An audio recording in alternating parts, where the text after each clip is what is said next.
The Disappearance of Jami Furnandiz.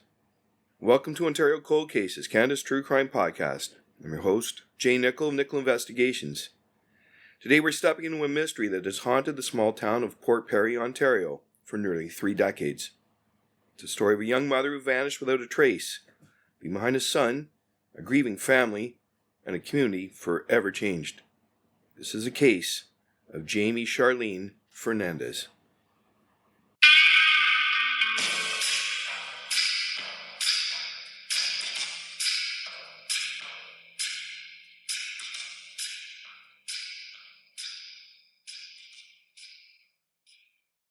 Ontario Cold Cases, Canada's True Crime Podcast.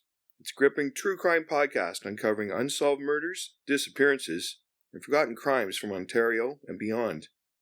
Told with deep research, compelling storytelling, and a voice for the victims. Join us today, where every clue could lead to answers, and every case deserves a second look.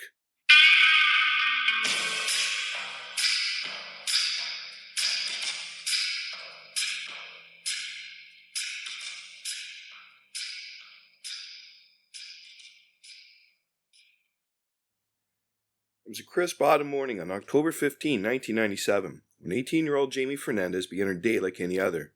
She dropped off her 18-month-old son, Stefan, at Stoneware Daycare in Port Perry around 8:30 a.m. It was a Wednesday, and Jami was supposed to head to Port Perry High School, where she was a student. But she never made it to class. She didn't return to pick up Stefan from daycare. In fact, Jami Furnandiz disappeared that day, and no one has seen or heard from her since. Jami wasn't just a teenager navigating high school. She was a devoted mother, balancing the demands of parenthood with her education. Her life revolved around her little boy Stefan, who was the center of her world. So when she vanished, it wasn't just a mystery. It was a shockwave that rippled through her family and the tight-knit community of Port Perry. In this episode, we'll explore the details of her disappearance, the investigation that spanned decades, and the enduring pain of a mother who still has no answers. So who was Jami Furnandiz? Let's start by getting to know Jami. Born on April 28, 1979, Jami was a vibrant 18-year-old with a distinctive look. She stood 5 feet 9 inches tall, weighed about 164 pounds, and had shoulder-length strawberry blonde hair and warm brown eyes. What set her apart were her tattoos. A red heart with an arrow on her left shoulder, a black spider on her left ankle, and most touching of all, her son's name Stefan, inked on her right ankle. These weren't just markings. They were pieces of her identity, a testament to her love for her child. On the day she disappeared, Jami was last seen wearing a black jean jacket, a black Chanel sweater, blue jeans, and black Doc Martens shoes. A typical 90s outfit that reflected her casual, practical style. She was known to frequent downtown Oshawa, a nearby city, and often hitchhike to get around. That detail, hitchhiking, would later become a critical piece of the puzzle. The day she vanished. Now let's piece together the timeline of October 15, 1997. After dropping Stefan off at daycare, Jami didn't follow her usual routine of heading to school.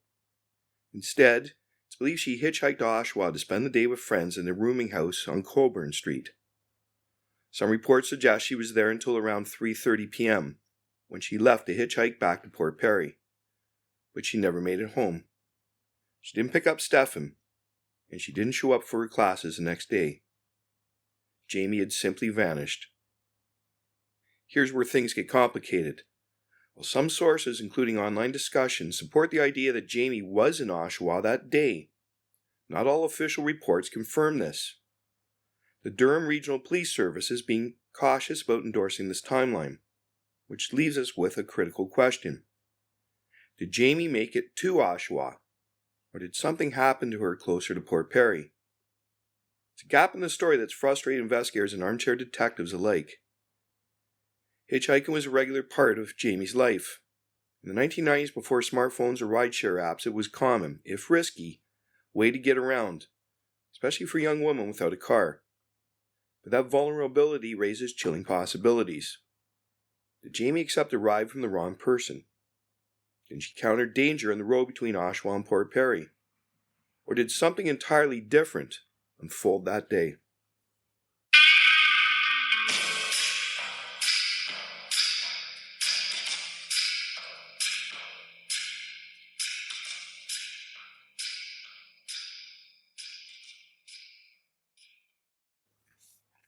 The investigation.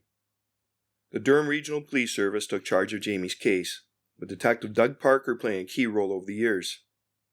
The case number is 97-109470, and it's still open today.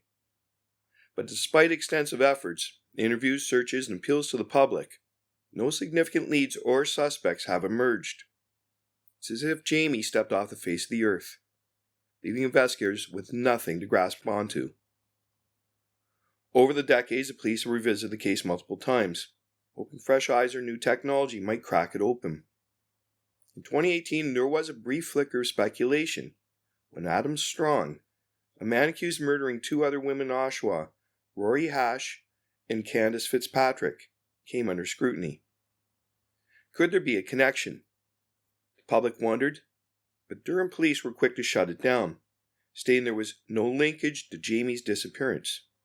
Another dead end. So where does that leave us? The case is as cold as it gets.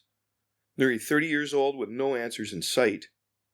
But behind the investigation is a family living with the unbearable weight of the unknown. That's where the heart of this story lies. A mother's pain. Jami's mother, Connie McKeag, has been the voice of this case for decades. Now in her 60s and living in rural eastern Ontario, Connie has never stopped searching for her daughter. In a 2020 interview, she laid bare the agony she's carried since 1997. What happened? Where did she go? How could it have happened? Why, after all this time, are there still no answers? Her voice trembles with a pain that's as raw today as it was then. It never goes away, never. It just totally changes your whole life. Every day I shed a tear. Connie's words cut deep. They remind us that cold cases aren't just mysteries to be solved, they're open wounds for the people left behind. For Connie, it's not just about losing Jami, but losing the chance to understand why. And for Stefan, now an adult, it's about growing up without the mother who loved him so fiercely she wore his name on her skin. Theories and speculation. With no official suspects, the public has stepped in to fill the void with theories. Online forums like web sleuths have buzzed with ideas over the years. One speculation points to unidentified remains found in the area, some noting similarities, like rings with red stones or black banded watches that might match Jami. But without confirmation from authorities, it's just a hunch. Another theory circles back to Oshawa. Some have pointed to the proximity of the rooming house Jami visited to a residence once occupied by someone with the initials AS. Could there be a link? Again, there's no evidence to support this, and police have ruled out connections to known cases. These are shadows of ideas, not solid leads. Jami's habit of hitchhiking naturally fuels suspicion of foul play. Did she cross paths with a predator on that autumn afternoon? Or could her disappearance stem from an accident or a personal choice gone wrong? Without witnesses or physical evidence, every theory feels like grasping at straws. Where are we now? The last official update in Jami's case came on July 12, 2023, via the Doe Network, but was just an administrative note, no new developments. Social media posts from sites such as this have kept her name alive, tying it to this podcast, but the trail remains cold. For Connie and Stefan, time marches on, but closure stays out of reach.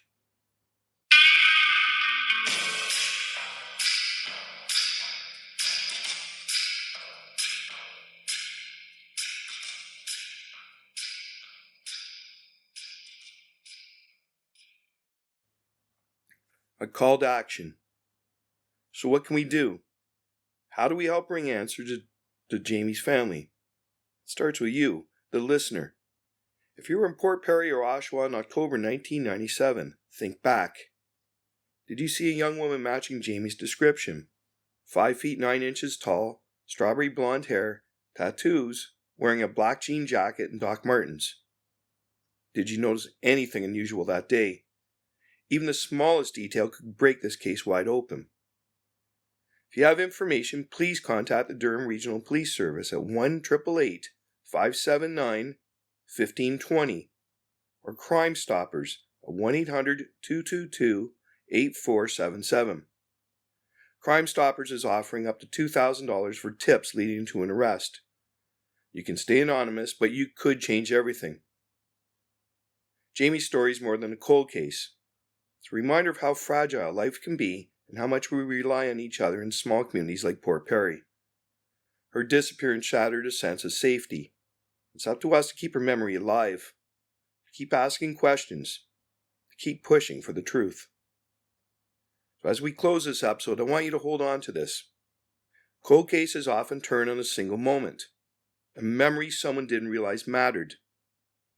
You could be that moment for Jami. So visit our website for more details and share your thoughts. Let's keep this conversation going. Thank you for joining me in this journey into one of Ontario's most enduring mysteries. Until next time, stay safe, stay vigilant, never stop seeking the truth. Because every case deserves answers, and every victim deserves justice. Subscribe now to Ontario Cold Cases, Canada's True Crime Podcast. Episodes available wherever you get your podcasts.